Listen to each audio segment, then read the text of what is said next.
Wedding officiants have one major concern when they're writing their wedding ceremony script, and it's this: what do I write and what do I say? But this isn't just for our vows or our speech or the elements themselves. Wedding officiants, just like you, are worried about how to flow from one part of the ceremony to the next, or how to transition from one element to another. And I think this comes from our tendency to think of a wedding ceremony script almost as a brick wall. The elements are the building blocks, and then shouldn't those building blocks have something between them, like mortar or something to hold them all together? And if it's not there, then the whole thing just falls apart, right? Well, actually, no. And that's good news for us officiants. There is another way to think about the wedding ceremony script. A wedding ceremony script is not like a brick wall. A better way to think about it is like linear hyperspace, where you are teleporting from one place to the next to the next. Fussing over those spaces in between would be like obsessing over openings between rooms in your house. And I know I've just gone from a brick analogy to a hyperspace analogy to a doorway analogy, but it's going to make sense. Bear with me. The wedding officiant essentially is the master of the ceremony.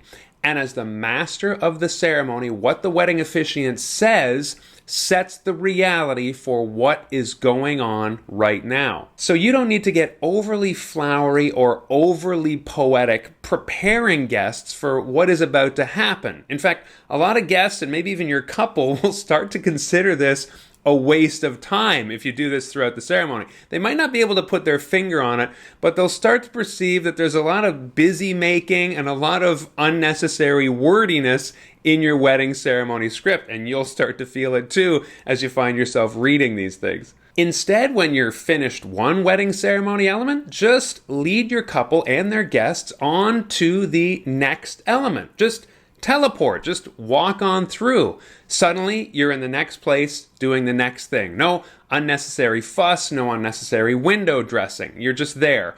I've always been very direct in my wedding ceremony scripts and my officiating, and I believe that's why myself and the folks that I train in my ceremony course have had such success and enjoy such rave reviews. So how do we seamlessly move between wedding ceremony elements? Well, I want to share with you my simple 3-step formula that will take all the headache out of moving from one element to the next. You'll be clear, you'll be concise, and you'll realize you don't need anything between the elements at all. Number 1 in this 3-step formula is to write headings for each wedding ceremony element in the wedding ceremony script. Whether it's vows, rings, readings, unity shots, you name it, whatever your couple wants to add, you want to have very clear, bold headings for each of those elements, everything they want to add in your wedding ceremony script. And you can do this before the rest of the script is even fleshed out at all. In fact, I would say this is the very first step in creating a wedding ceremony script. In large fonts, 1, 2, 3, 4, 5, you add the elements that your couple wants after you've had a meeting with them and found out what they want to add into their wedding ceremony. Now, having these large, bold fonts numbered in your wedding ceremony script accomplishes 2 important things. The first thing is that it makes it very clear for you what you need to be writing as you sit there and develop the script.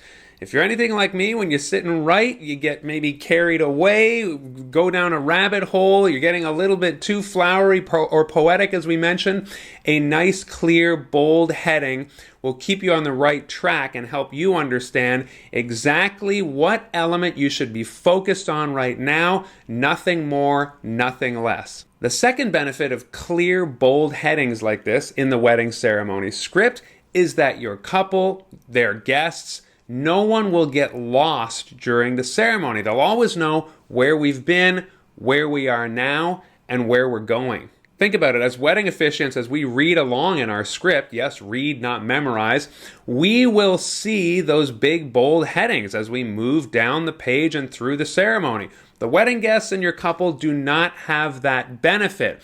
You are only going to be using your words, your language to bring people along. And so it's important that when you're speaking and when you get to each new element, you are using words and language that make them aware, oh, we've moved from this part to this part. This is what we're doing now, and you're constantly bringing people along. We are never reading the headings out loud. It would be quite jarring to shout out exchange of rings or hand fasting or something like that.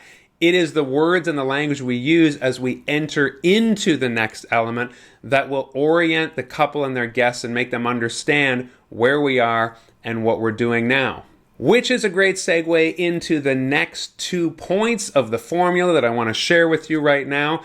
The order in which you do these things is up to you, but these are the 2 crucial next points of the 3-step formula after you have created your bold headings and you know where you are and your couple and their guests know where you are. The next thing you want to do is introduce the element by name. Another way of saying this is you simply state what we are doing now. So here's what that looks like in practice. Let's say we are in the part of the wedding ceremony where our couple will exchange vows. Now, as the officiant, your eyes are going to cross over that big heading in bold font that says exchange of vows. But again, we're not shouting that out, exchange of vows.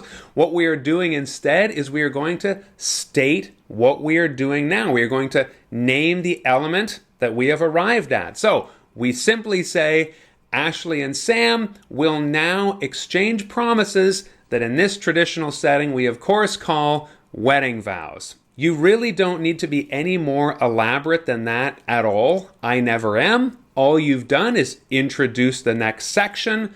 We have arrived and all the guests are along with you. It's as good as them having a program in their hands because of the words you used and the way you stated what's happening now. Wedding programs are getting rarer and rarer, which is why we need to be more explicit with our language. Now, you might want to add a little bit more what, depending on what the element is here. So, for example, there are 3 ways to say the wedding vows, and you might want to add something like, Ashley and Sam have chosen to write their own personal vows to each other, and so, Sam, I invite you to read yours first. So you've stated what we're doing now. You've invited your couple and their guests to come along with you. It's very clear and concise. But I would argue that the what on its own is simply not enough. It needs to be paired with the why, which leads us to the 3rd and final step. Explain the significance of each ceremony element, which, as we said, if you're wondering what that means, it's simply the why. So when you're sitting down to write a wedding ceremony element, you've stated the what, and now it's time to answer, why are we doing this? And the answer to that why element, I would say, is what makes this element significant in the wedding ceremony and or their relationship. And then you can go into what the element means. For something like a quake or a hand fasting, of course, these are rituals that essentially are symbols. They are analogies that need to be explained. When you are tying up a couple's hands, of course, you're not just tying up their hands. It means something. It means they are bonded, they are connected, their lives are tied together. A quake is similar. It's a 2-handed vessel that they each hold, they each drink, they are joining and bonding their lives together in a way that can never be undone. Sand mixing, all that stuff is similar.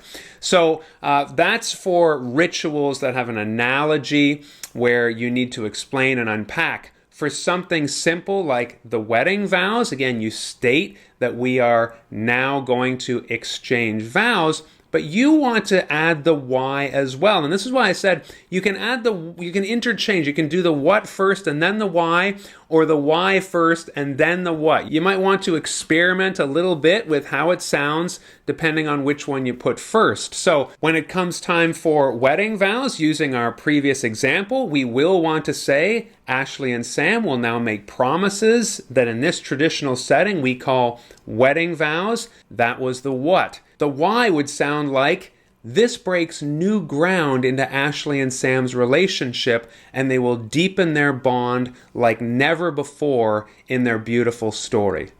Okay, and then you move on to whether they've decided to repeat after you, or if they've written their own vows, or whether you just ask them a big long question and it's I do. You've said the what and you've said the why, and now we will do the thing. So that's the formula. Big bold headings for you, so you are clear about what you're writing and how you're moving from one element to the next. But when it comes time for you to write the element and speak out in the wedding ceremony, simply say the what and the why, and you can decide which one of those comes first. So stop transitioning and start teleporting. Stop wasting all that time overthinking transitions or dreaming up things to say in between elements. Just deploy this 3-point formula and your couple and their guests will thank you. Subscribe to this channel so you never miss a thing. Drop a comment below. Get on my mailing list by getting my free guide, unboringweddingacademy.com/guide. The link is below. And also check out my course, Unboring Wedding Academy, where I teach people all over the world my secrets on how to officiate an unboring wedding. See you next time.